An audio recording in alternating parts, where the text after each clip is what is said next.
Yo, what's up everyone? Zeus the DJ here with a video comparing the Rane 1 DJ controller with the Pioneer DDJ-FLX6.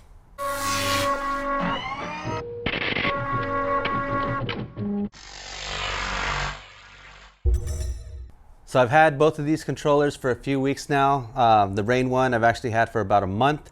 The Pioneer DDJ-FLX6 I've had for almost 2 weeks.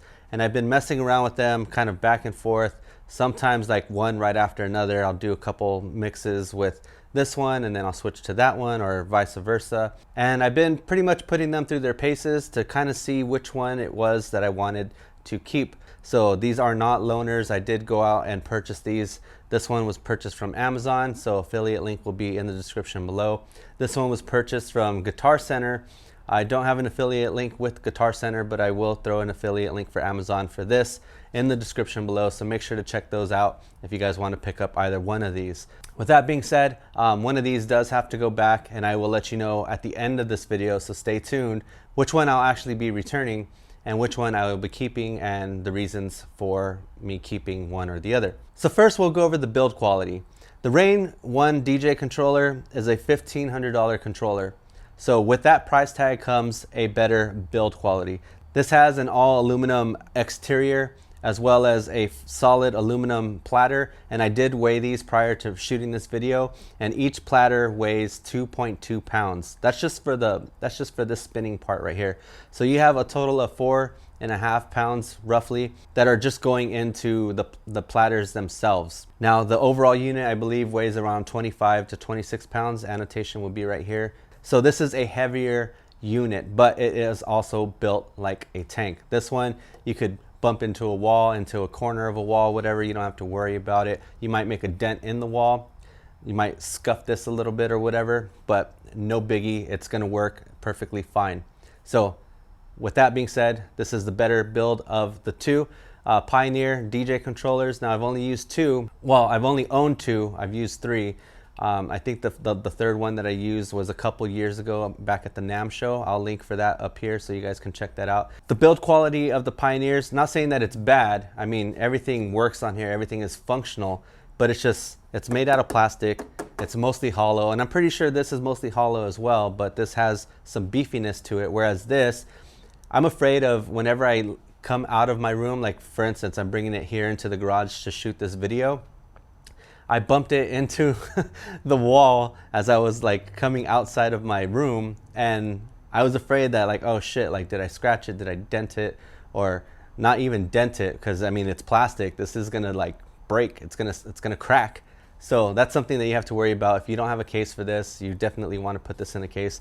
I mean, obviously you want to put both of them in a case if you're going to be traveling and taking them, you know, on the road and stuff like that. But for this one, I feel like it's more fragile, which means that it is also lighter, so more portable. I mean, they're both very portable. 25 pounds isn't that much, versus I'm not even sure exactly how much this weighs. I want to say it's probably like 10 pounds. Noticeable weight difference. This is obviously a lot lighter than this, but this build quality, it feels plasticky, feels a little flimsy, but for being in the bedroom, no worries. Okay, so the next topic I want to touch upon is the button layout. So now we'll start with the Rane 1 controller. This is geared more towards Serato, so it's labeled as such. You have your hot cue, your saved loops, your roll, your sampler, and your slicer. Your scroll wheel, this will allow you to scroll through your library. You can click the back button to get into your folders, scroll through your folders, click back to go back into your track library, and you double press to load instant doubles of the song that's playing on the other deck. And each deck has its own independent scroll wheel and back button, as well as, you know, the pads down here, and you have your loop in and out. And then you have your pitch bend, which I really like and I find super useful. So this way I don't have to like nudge the platter or anything like that. You can just use the pitch bend to kind of do your little increments of, you know, plus or negative pitch control while you're adjusting your pitch on the slider here. So I really like that. Also, you have your effects layout right here, and I'll go over this later on in the video. But for the most part, this is geared towards Serato. Now with the FLX6, you have your pads and stuff almost kind of the same layout as the bottom of the Rane 1, but this is labeled more towards record box, which I'm not really familiar with. I haven't used, and it does come with Serato DJ Pro. Both of these come with Serato DJ Pro licensing, and this also comes with record box as well, so you could use either or. Now for this one, it has the hot cues, you have the pad effects, the beat jumper, and your sampler. So with this one, you can actually play one of your samples. So for me, for instance, I have my DJ drop, you know, DJ Zeus, whatever, and then whatever other drops you want. If you have an air horn or something like that, you can access it by pressing the sample pad. Now, the thing that you can't do with this unless you MIDI map it to Serato, because like I said, this layout is more towards record box. If you MIDI map these buttons specifically to kind of how like the Rane layout is, then you can have your save loops be under your pad effects. Your pad effects is just basically different type of loops, but it's nothing that's saved on the actual track. These are just like, you know, this will be like a 1/4, 1/2, 1 whatever, so on and so forth. So different loops, so just to kind of create that like echo effect or whatever. And that's pretty much what the beat jump is. It's the same exact thing as the pad effect, it's just backwards, so it kind of flip-flops or whatever, if that makes any sense to you guys. So in order to access your actual loops, you have to come to the top of the controller here, and you have your in and your out, and then you have you can exit your loop or you can activate your loop. The thing that I don't like about this, with the loop function of this, if you activate your loop and the song is playing, it'll automatically jump to the beginning of that loop, which I do not like. But there is a way around it, and I believe it's if you press the shift button and activate the loop, it'll activate the loop. So say I have a loop at the beginning of this song, at the very beginning of the track, the first 16 bars, like the intro, and I'm playing towards the end of the song or whatever, and I want to skip to the beginning of the song so I can start blending in this track. Say this doesn't have like an instrumental like type of outro, or just like it ends abruptly or whatever, and I want to activate my loop at the beginning of the track, but I don't want it to activate and then automatically go to the beginning of the track when I'm not ready for it. So I would activate by pressing shift and activate loop. So that activates the loop at the beginning of the track, and then when I'm ready to, I can press the cue button to get to that first cue point of the beginning of that loop. So that's the way, that's kind of the workaround of it here. Whereas here, if you go into your saved loops and you activate your saved loop, you'll still be able to continue to play in the song where it is currently playing, and it doesn't automatically jump to the beginning of that loop. Whereas if you were to activate it here without pressing the shift, it'll automatically just jump to the beginning of that loop, which I do not like. So the other thing that I do like about the FLX6 versus the Rane 1 is you can actually save your loops here by clicking on the memory button. I haven't figured out yet to switch from the first loop bank to the second loop bank. Also with this, you have your library scroll knob here at the top. This will allow you to scroll through your library. There's a back button that you can scroll through your library folder and then click back to go back into your tracks. There's also a tag, track, and view button here, which I haven't even used, and I just noticed that. I mean, I've seen it there, but I've never really paid attention to it, so I haven't really used this feature, which is kind of crazy. You have your deck select, your 4 decks or your samplers select. So this is a feature that I have not used either, and excuse me, and I know I'm sorry, you guys can roast me in the comments or whatever. I've basically used the basic functions of both of these controllers and not fully like in depth. So I'm just kind of giving you my comparison straight out of the box and stuff. Hello. So I know you guys can go ahead and roast me in the comments below, but like I said, this isn't an extensive like review of either or, it's just more of a comparison video. So I have not used this feature, but I'm assuming if you go into sample mode, you'll be able to access your samples just like you would be able to here on the pad. But that makes it just a little bit, you know, more difficult to use versus just having to press your sample button. You actually have to press it twice to enable like your samples if you want. If you have your 8 tracks down below to like quickly go through, you know, the tracks that you have set up for that set versus having to scroll through your library, you have to double press that to get into your samples. One thing also to note is that the Rane 1 does have a censor button or reverse button. So that will allow you to, you know, censor out the cuss words and stuff like that. This one doesn't have one. at least that I know of or have been able to find. I don't see a sensor button on here. I guess the only thing that you can really do is just kind of mute it. And by muting it, you have to like cut out the sound or whatever, but there's no sensor button on this one, so that kind of sucks. And then also, it's not that big of a deal because you're able to do this manually, but there's no pitch bend button. So as you can see here at the bottom of the pitch sliders, you have your pitch bend negative and plus. There's no pitch bend for this because you don't have moving platters. So in order to do that, you know, you'd obviously have to just turn the wheel by grabbing onto the side to either speed it up or slow it down.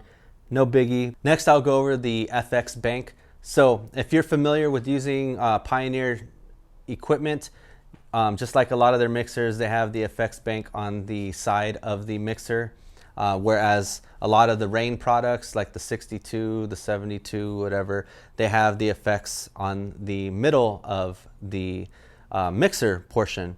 And for me, because I'm used to it, I actually prefer this. And not just because I'm used to it, there's one reason why this makes more sense to me than this guy, because you have your effects right here. So 1, 2, 3, 4, 5, 6. So 1, 2, 3 on the right deck, 1, 2, 3 on the left deck, 4, 5, 6 on the right deck. So you can enable up to 6 effects per deck, which is pretty cool. But for the most part, if you're going to use one, then that's fine.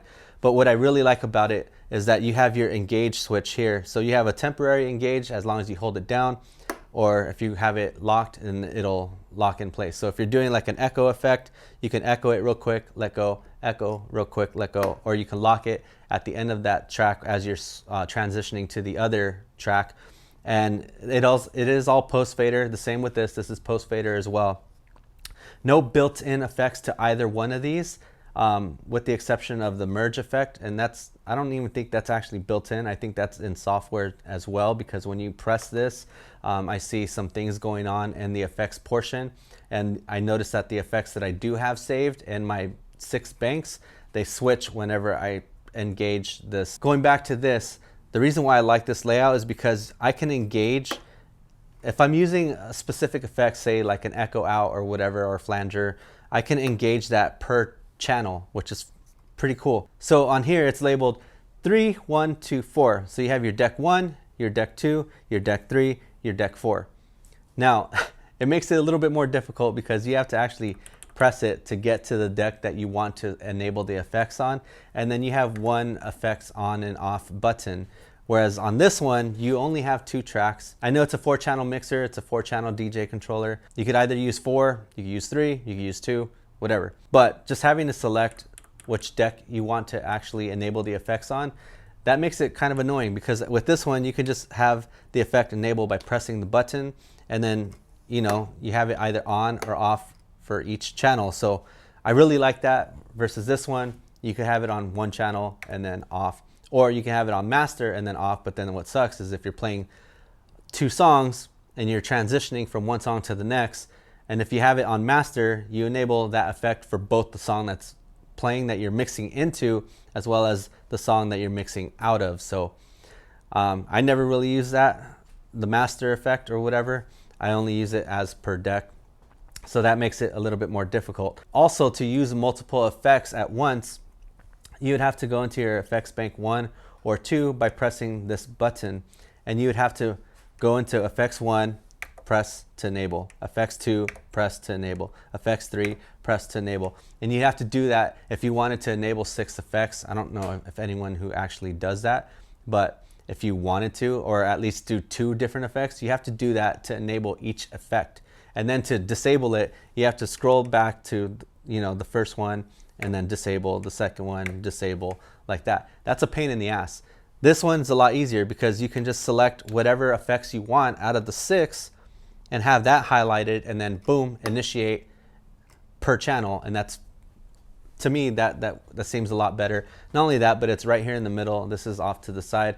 Not a big difference because the mixer is in the middle, but it just, I don't know, I'm more used to this layout. The effects, they're both post fader. They both work perfectly fine. This one just takes a little bit more effort to initiate more than one effect per channel. So keep that in mind. One thing that the Rane one does not have that the Pioneer DDJ-FLX6 does is this merge effect. Now it's kind of gimmicky. The only one that I would consider maybe using are the first two. The first merge effect kind of gives you like a ramp up or a ramp down, and this wheel is very sensitive. So if you're trying to slow down a track to do a transition, say you're going from a track that's 120 BPM to a track that's 80 or 90 BPM. So if you're trying to do that type of transition, you'd have to press to engage, and then you turn it either one way to slow it down or another way to speed it up. But the thing is you have to be kind of careful with it because it is sensitive. If you go too fast, then you'll have your song going super fast and it just sounds like shit. And then the same thing with going backwards, it'll slow it down like too slow, and then it just kind of won't be on beat. So you have to be very meticulous with how you turn this. Otherwise, it'll like fuck up your whole mix. And then press it again to end that effect, and then you transition into the other song or whatever. So 2, 3, and 4 are all kind of almost the same thing. It's just more of a build-up. So you press to engage, and it's kind of a loop with different effects on it. And then the higher you go, whatever, and it creates that like build-up or whatever, whatever song you're playing. And then you press it again, and then it'll just like, and then boom, you move on to your next song. So 2, 3, and 4 kind of sound the same to me, just slightly different. 1 is obviously for those transitions or whatever, if you're going from 1 BPM to another. So that's pretty cool. This doesn't have that feature, but no biggie, right? So another thing that I wanted to touch base on is the pitch control. So the standard pitch control on the FLX6 is at 6%, plus or negative. If you press the shift and the master button, then you'll be able to change that to 10%. And then press it again, it'll be 25%. Press it again, 50%, and then you press it again, 100%. So you can do up to 100% plus or negative on the tempo pitch control. Whereas the Rane 1, you have 16%, and then you use the range. Use the range/key lock button, and in order to use the key lock, you press shift and then press it, and then that'll lock that in. It'll lock that track into key. But if you press the range button, it goes from 8% to 16% and then to 50%. So you can have up to 50% of plus or negative tempo adjustment on the pitch control. So now we'll move over to the front panel, and this kind of ties into the faders and stuff like that. So the front panel on the Rane 1 has a microphone 1 and 2 input. The microphone 2 also doubles as an auxiliary input, and this will allow you to adjust the highs and lows of each of those channels. So on mic 1 or mic 2/auxiliary 1 input. So you have a high and low on both of those, as well as the volume gain. You have your deck contour. So if you want to have a long throw fade, you can go ahead and do that on the up faders. If you want to do a shortcut, you can do that, as well as reversing either on channel 1 or channel 2. If you want it in the negative position, if you're doing some scratching or something like that, then you can go ahead and do that. Now with these faders, the up faders, they're a little stiff. I've seen people scratching with them and stuff. I don't know, it's a little stiff for my liking, but it can be done. I don't really scratch with up faders too much. It's mostly just the crossfader. So with the crossfader on this one, you have your curve adjustment to slow or fast, as well as a reverse switch. So if you want to, scratch hamster style or whatever, you can go ahead and do that. On top of that, you do have fine controls within Serato. All you have to do is go into your audio settings, and then on top of that, you have your cue and program knob with volume level, and you have your 1/8 and 1/4 inch headphone input, which is pretty cool. Now with the FLX6, you have a volume control for your headphones. You do have a 1/8 and 1/4 inch jack input for your headphones. You have your program and your cue knob, as well as a microphone level knob, which only has one microphone input, and unfortunately there's no EQ for that, so it's just volume level for the microphone input. Now this does not have a fader contour adjustment knob on it. The adjustments have to be made within Serato. So if you go into Serato, the settings, and you go to the mixer portion, then you can choose either fast or slow crossfade, and then that's how you make the adjustments there. There are no fader adjustments on the up faders, unfortunately. But like I said, I personally don't use the up faders for scratching, so that's no big deal for me. I only use the crossfader. So when you get this first out of the box, you will notice that even at the sharpest setting within Serato, it's not very sharp, at least in comparison to this guy. But there is a program mode that you can actually go into, and in order to do that, what you have to do is unplug, and it sucks that you can't do this on the fly. You have to unplug your USB from the controller, which is obviously the Power 4, as well as the you know, what connects to Serato or Record Box. So there's no way to do this on the, whereas with the Rane 1, you can adjust the adjustments with the contour adjustment knob in the front, or actually go into Serato while you're still playing a track and make those micro adjustments. With this guy, you have to unplug the USB cable, and then you have to hold the shift and the play pause button, plug the USB cable back in, and you'll see LED lights on the channel 4, and then you might see some on the channel 2, channel 1, and then maybe even channel 3. So with the scroll knob, this is how you make micro adjustments for the crossfader. And I found this video by another DJ. I'll link his video up right here so you guys can check that out, because there's also some other features that you can set up for, as far as your screen off time or whatever for this controller, and that will initiate how long it takes for this thing to just do random stuff when it's not being used. If you want it shorter or longer or whatever, check out his video. It's really informative. I'm sorry, I can't remember his name right now. But I also had to do this with the Pioneer DJ-MT1 when I had that back in the day, and it didn't dawn upon me.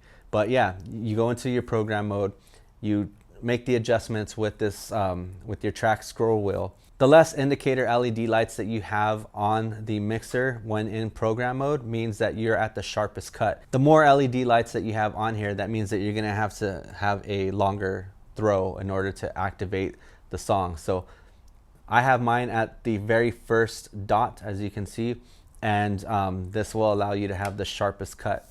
Now, I've done some back and forth testing between the two, the FLX6 and the Rane 1.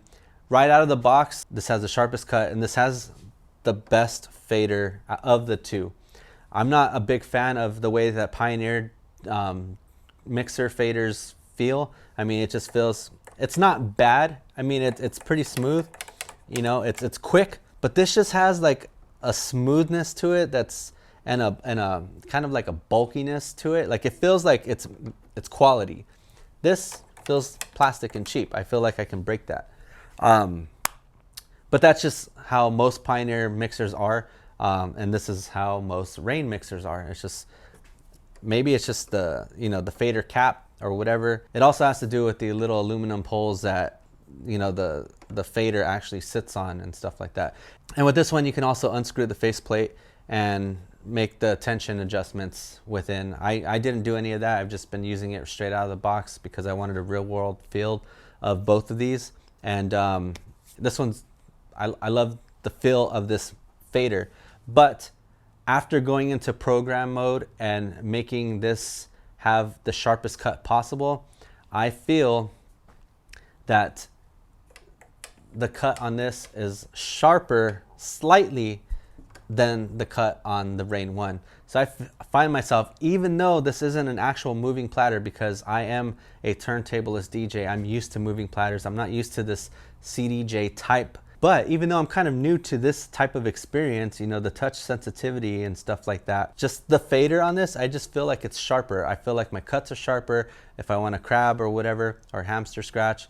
It does suck that you have to go into the settings of Serato in order to switch the reverse. I wish that there was at least a reverse switch down at the bottom. I mean, even if there was a fader contour knob like this one has, then that would be pretty dope too. But I think this is more geared towards probably like house DJs or something like that. Normally when you have like a 4-channel mixer, that's more geared towards like EDM type stuff or whatever. Most hip hop DJs will use like a 2-channel mixer versus a 4-channel mixer. So with that being said, I feel like this one is slightly sharper. I feel like I don't miss any of my my flares with my fingers, whereas this one, I feel like I miss some of them, but it's just because I'm not the best scratcher in the world, first of all, and second of all, I don't know, I just, like I said, I feel like this one is sharper, and when I do the test when moving it slowly while playing a track, I feel like this one engages a lot quicker than this one does. But they're both really sharp. I prefer this one, but I prefer the feel of this fader. So next we'll talk about the outputs. The FLX6 leaves a lot to be desired. It only has RCA master outs and RCA booth outs. So I do like that you have a master and a booth knob so you can control them independently, but they are RCA. The microphone is an unbalanced 1/4 inch input, and then you have your USB, and then you also have your microphone adjustment knob right here in the back, and then a Kensington lock, and that's pretty much it. That's all that this has.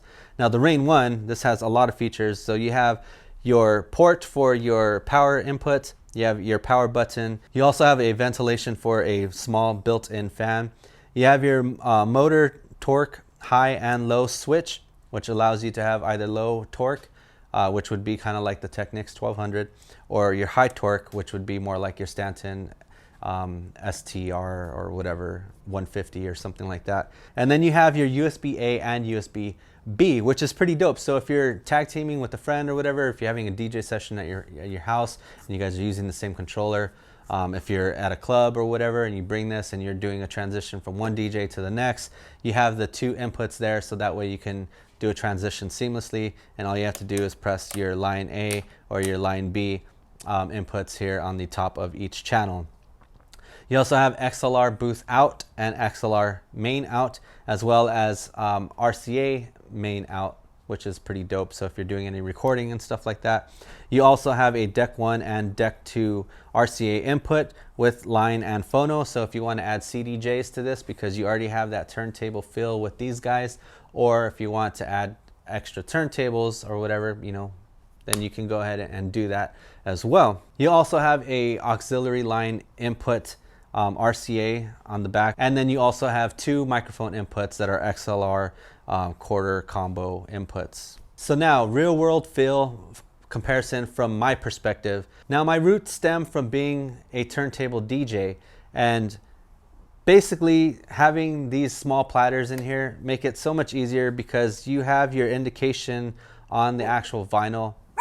All right, so you're gonna have to excuse me. I had my dog in here, he's barking. I put him outside, you can probably still hear him barking, but I have to get to this portion of the video because I'm already on 40 minutes. Now this video might not be that long, but I've already been recording 40 minutes just talking to you guys.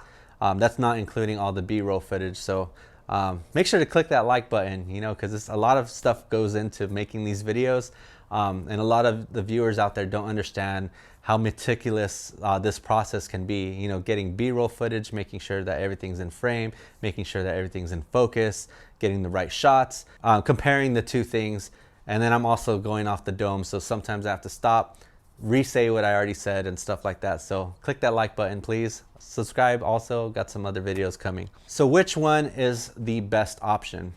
Now and I hate when YouTubers do this, because I watch YouTube videos comparing different things, and a lot of them were saying, well, it's all down to personal preference, blah, blah, blah, blah, blah, and they'd give the pros and cons of each one. So I hate to do that, but it all comes down to personal preference. If you're not into using controller style, CDJ style platters, then this might be the guy for you. But I will say this, coming from only using turntables and being new to the whole controller thing, I do like this. And the reason why I got this over the SB3 is because this has an indicator light that goes around inside the platter, and it lets you know your position within the track.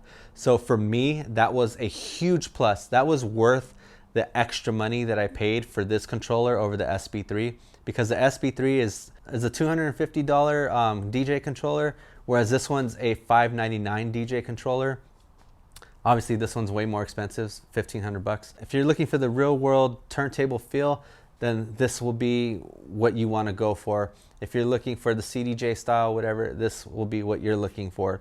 One thing that I love about this controller is that it does have that indicator light. One thing I don't like, however, and it's kind of why I like having turntables, is because you can position the record at any point on the deck, and you can create your cue point, or you can initiate your cue point as that. So say for instance, for me anyways, when I'm scratching with my right hand on the platter, on this one for instance, I'm usually holding my hand like so, and I would have my indication pointing towards the up fader on that channel. If I'm doing beat juggling or something, then yeah, I would want them either both at the 12 o'clock position or at the 2 o'clock position, which kind of replicates, you know, like if you were to have like your needles and stuff. And that would normally be my indication. I would have my line on the record or on the platter facing where that needle was, because that's where that part of that song was. Before Serato, when you were mixing with records, you know, if you had your cue points or whatever, and then you knew like your cue point was right there, you would put that piece of tape right there to let you know that, hey, once the needle got to that part, that was the part where you would want to cue it up. So for me, being an old school DJ in that sense, I like to have this in any position that I want to. Whereas the FLX6, when you hit that cue point, it automatically goes to the 12 o'clock position. No biggie, you know, no big deal, whatever. But sometimes I like to have my hand on the different, in different areas of the platter. So I don't like to always have it at the, you know, at the 12 o'clock position. It's just more of a visual thing. It's more of a personal preference. That's the way that I like it. Also, with that being said, since this does have the indicator light, it makes it a lot easier for scratching, knowing your place in the track. If you're doing some beat juggling or whatever, it's a little bit harder to do. It takes some time to get used to without moving platters versus with this guy. Now, I've already discussed the faders on this. I prefer the feel of this one, but I do like the sharpness of the FLX6. I do like the layout of the Rane 1 versus the layout of the FLX6, because this is labeled more towards record box. This is labeled more towards Serato. I can activate my loops within here. I can activate my samplers within here. With this, I have to activate my my loops up here. If I want to activate a sampler, then I'd have to flick on this switch right here. So it just makes it a little bit more difficult. This is a lot easier to use. Overall build quality obviously goes to this guy, and it also comes with the price tag. So durability, I feel like this would probably last longer. But if this is stationary, then it shouldn't be an issue. But if you're traveling, if you're gigging with this, if it's not in a heavy duty case, then you have to worry about potentially this breaking. If you have this in a soft case, I've seen some like shoulder type bags or whatever, and you have this mixed in with all your other equipment, and you're driving to a gig and you hit a turn wrong or whatever, and something smashes, you have a speaker that comes crashing into it or whatever, this thing is gonna snap. Whereas this one, you might bend something or whatever, you might dent it. I foresee this one just lasting longer than this guy. So overall, which would I prefer? If you're a turntablist at heart and you're looking for that real world turntable experience, I prefer the Rane 1. And if you have the budget for it, the Rane 1. If you're looking for more like house EDM type DJing or whatever, if you're using multiple channels, this is a 4-channel mixer. You can mix with 4 decks.